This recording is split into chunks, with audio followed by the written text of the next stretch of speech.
आखिर दुबई के पास इतना सोना कहां से आया और एयरटेल और जियो को 1 GB डेटा कितने रुपए का पड़ता है, जानेंगे इस वीडियो में। और कुरकुरे को जलाने पर वो आग क्यों पकड़ लेता है, कहीं इसमें प्लास्टिक तो नहीं मिलाया गया, और क्यों सांप चंदन के पेड़ के नीचे डेरा बनाकर रहते हैं। ऐसे ही फैक्ट्स जानने के लिए बने रहिए वीडियो के एंड तक। नंबर 1, दुबई को जाना जाता है सिटी ऑफ गोल्ड के नाम से, क्योंकि यहाँ के लोगों को सोने को पहनने के साथ साथ उसे खाते हुए भी देखा जाता है। इतना ही नहीं, यहाँ के लोग तो सोने से बनी गाड़ियों में घूमते भी हैं। लेकिन आखिर दुबई के पास इतना सोना आया कहां से, और क्या आप जानते हैं कि आप दुबई से अपने साथ कितना सोना लेकर आ सकते हैं? लोगों को लगता है कि दुबई की ऐसी अमीरी का राज यहाँ पर मौजूद पेट्रोल और यहाँ का टूरिज्म है, लेकिन हकीकत में दुबई के इतने अमीर होने का राज कुछ और नहीं बल्कि यहाँ पर बहुत अधिक बिकने वाला ये सोना है। यहाँ की मार्केट में रोजाना 1000 किलो से भी ज्यादा का सोना बिक जाता है। अब ऐसा नहीं है कि इस देश के पास खुद का एक सोने का कुआं है। दरअसल दुबई की सरकार साउथ अफ्रीका से बड़ी मात्रा में कच्चे सोने को खरीद लेती है और फिर उस सोने की जांच कर उसके ऊपर 100% प्योर गोल्ड की स्टैंप लगा देती है, जिसके बाद उस सोने को ज्वेलर के पास ज्वेलरी तैयार करने के लिए दे दिया जाता है। दुबई के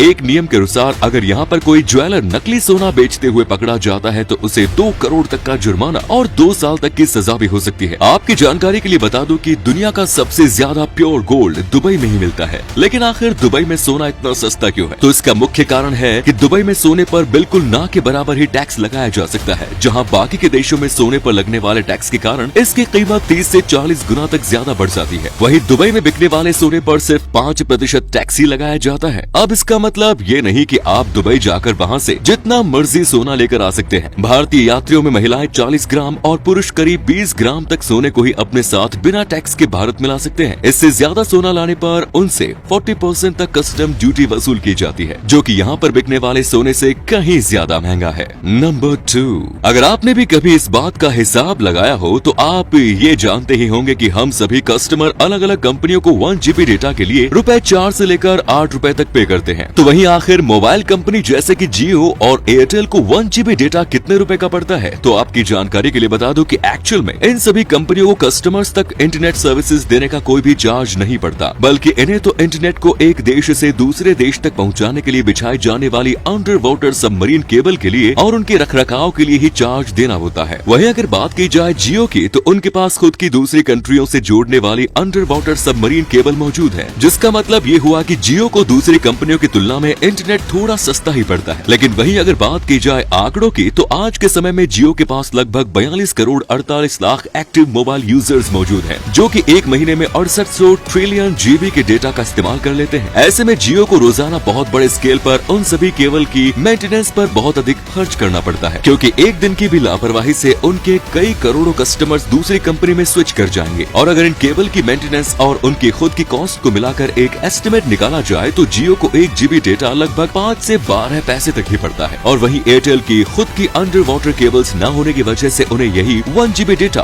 20 पैसे से 26 पैसे तक पड़ता है, जिसके बाद टावर्स एम्प्लॉयज की सैलरी और बाकी के टैक्सेस को मिलाकर यही 1 GB डेटा हमें काफी ऊंचे दामों में दिया जाता है, और ये कंपनियां बोरे भर भर का मुनाफा कमाती है।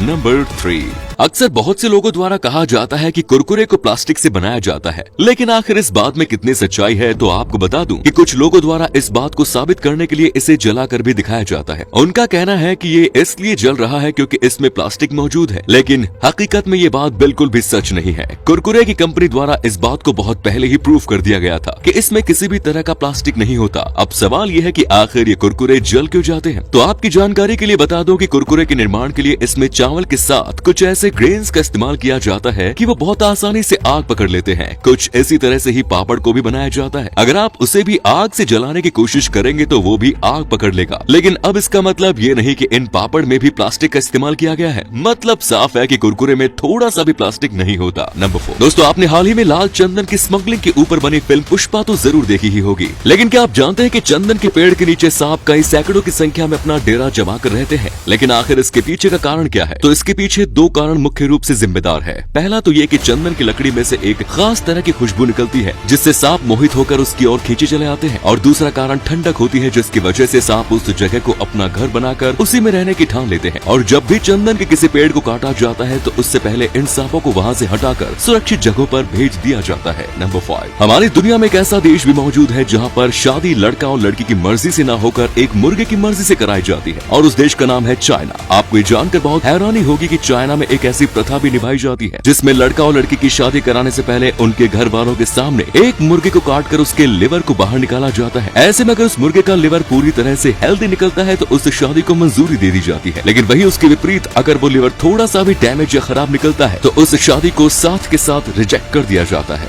उम्मीद है वीडियो पसंद आई होगी। लाइक करके अपने दोस्तों में शेयर करना ना भूलें। आपके एक शेयर से हमें मोटिवेशन मिलता है। धन्यवाद।